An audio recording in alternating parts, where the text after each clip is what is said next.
Verse 24. When a rabbi retireth from office, it shall be considered the same as a death, for it is the termination of his rule. Verse 25. Nor shall a rabbi have any privileges or emoluments over and above any members of the community, nor one man above another, nor one woman above another. For there shall be no partiality, even in favor of the learned and good, over and above the ignorant and less good. For ye are all brothers and sisters, children of one Father, created by him in his own way for his own glory. Chapter 30, verse 1 through 28. For 4 years Sakaya preached, traveling from east to west, from north to south. Wherever he went, great multitudes came to hear him, for God had so prepared them. Verse 2. And there went with him 72 disciples, who were also inspired of God, to learn the wisdom of Sakaya's word. And the people of India were stirred up as they had not been from the time of Kapilya. Verse 3. And it came to pass that the priests and musicians of Brahma sought to condemn Sakaya, saying, the oracles of the spirits of the dead declare his words are not true words. Moreover, if he were of the Holy Ghost, he could show signs and miracles.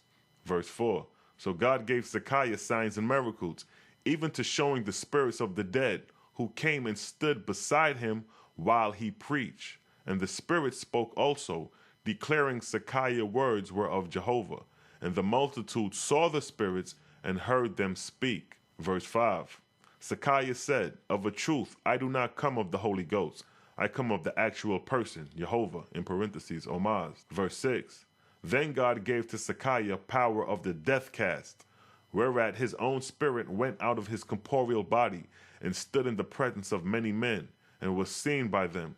And his spirit spoke to them, and they heard his voice. Verse 7.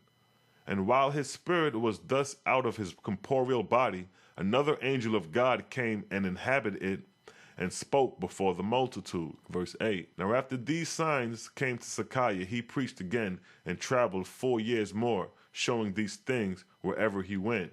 Verse 9.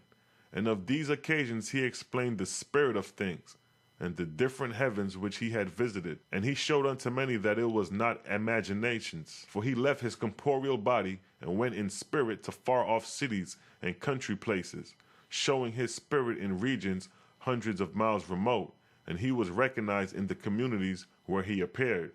Verse 10. For there were learned men in those days, and they traveled to the places named to see his spirit, to witness if such a thing could be, and hundreds of thousands of them testified it was true. Verse 11. Sakaya said, of these matters be ye most expert in observation, for though they provide to you, yet I declare to you, they are as nothing. For even musicians and spirits of darkness can attain to the same miracles. Verse 12. Nor is there in such wonders one single virtue that would contribute to make the world better or happier. Verse 13.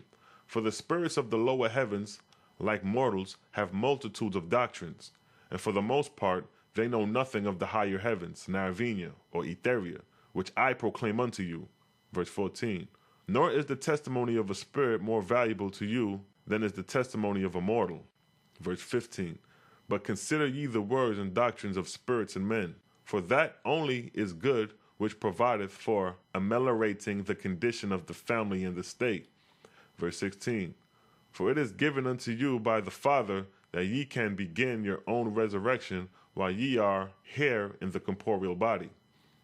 Verse 17. Consider then what ye can do that will raise you in spirit, for this is resurrection. First, to purify yourselves, second, to do all the good you can, and third, to affiliate. Without these, there can be no resurrection. Verse 18. Or having two of them and lacking in the third, there can be no resurrection. Verse 19. To live the highest best one knoweth, to practice sharply the convictions of the heart, these are the working tools of resurrection. To live not the highest best one knoweth, to practice not what one is convinced of, is hypocrisy. These are like stones tied to the neck of a man in deep water. Verse 20. In all, Sakaya preached and practiced 14 years, and he founded 72 communities. Verse 21.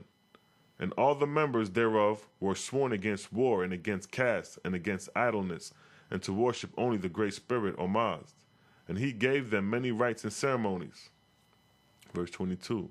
And then SAKAYA said unto the Creator, I know thou hast in some mysterious way inspired me to do all I have done. Therefore, all the glory is thine. How best, O Father, may these great truths be impressed upon mortals, that they will not soon forget thy words through me. Verse 23. Then answered God to SAKAYA, saying, by the death of the hand of the adulterer. Verse 24. SAKAYA said, Then, O thou who createst me alive, provide thou my death as thou desires. 25. Then God cut asunder the cord of light that extended to the heavenly throne in paradise, and suddenly now the Brahmins conspired against SAKAYA, and they went privately and poisoned his food with the blood of swine, killed with poison. Verse 26. And SAKAYA ate thereof, not perceiving it, and he was taken with the bloody flux and died. Verse 27. And his disciples took his body according to the custom of the country, and burnt it, and scattered the ashes thereof to the four corners of the wind. Verse 28. In the night thereof God sent 1,000,000 angels into the field of ashes, with the heavenly ship of fire, and they took the spirit of SAKAYA therein, and bore him up to the throne of God. And this ends the story of SAKAYA. And with that, I'd like to say peace and blessings, and catch you on the next documentary called The Story of Caillou, formerly known as Confucius. Shalom.